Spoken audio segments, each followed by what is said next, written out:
గోధుమ పిండితో ఇలా ఒకసారి కాజాలు ట్రై చేయండి. చాలా బాగుంటాయండి. చాలా టేస్టీగా ఉంటుంది. ముందుగా ఒక గిన్నెలో ఒక కప్పు గోధుమ పిండి, చిటికెడు ఉప్పు, 2 టేబుల్ స్పూన్ దాకా వేడి నెయ్యిని వేసుకుని వీటన్నిటిని బాగా మిక్స్ చేసేసుకొని కొద్దిగా నీళ్లు పోసుకుంటూ చపాతీ పిండి కంటే సాఫ్ట్ గా కలుపుకొని మూత పెట్టి 10 నిమిషాలు పక్కన పెట్టేసుకుంది. అదే స్టవ్ మీద ఒక గిన్నె పెట్టుకొని ఒక కప్పు పంచదార, అరకప్పు దాకా నీళ్ళని వేసుకుని పంచదార కరిగి జిగురు పాకం వచ్చేదాకా కుక్ చేసేసుకోండి. అందులోనే 2 యాలక్కాయలు కూడా వేసుకోవాలండి. ఇప్పుడు మనం కలిపి పెట్టుకున్నటువంటి పిండిని ఇలా చిన్న ఉండలుగా చేసేసుకొని మైదా పిండి సహాయంతో చపాతీ లాగా పల్చగా ఒత్తేసుకోండి. ఇలా మొత్తం చపాతీలను చేసుకున్న తర్వాత ఒక చపాతీ పెట్టుకుని దానిపైన ఆయిల్ అప్లై చేసుకుని పొడి పిండి వేసుకుని మళ్ళీ ఒక చపాతీ పెట్టుకోండి.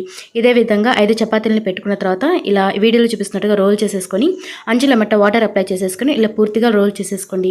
ఇప్పుడు ఎడ్జెస్ ని కట్ చేసేసుకొని అరంగుళం గ్యాప్ తో ఇలా కట్ చేసుకొని ఏలుతో చిన్నగా ప్రెస్ చేసేసి చపాతీ కర్రతో ఇలా చిన్నగా ప్రెస్ చేసేసుకోండి. ఇప్పుడు మీడియం హీట్ లో ఉన్నటువంటి ఆయిల్ లోకి ఒక్కొక్కటిగా వేసేసుకొని మంటని లో ఫ్లేమ్ లో పెట్టుకుంటూ గోల్డెన్ కలర్ వచ్చేదాకా ఫ్రై చేసుకున్న తర్వాత మనం ముందుగా చేసి పెట్టుకున్నటువంటి పాకంలోకి వేసుకుని 2 నిమిషాలు ఉంచుకొని తీసేసుకోవటం. అంతేనండి, ఎంతో టేస్టీగా ఉంటాయి గోధుమ పిండి కాజా రెడీ. చాలా బాగుంటాయండి. తప్పకుండా ట్రై చేయండి.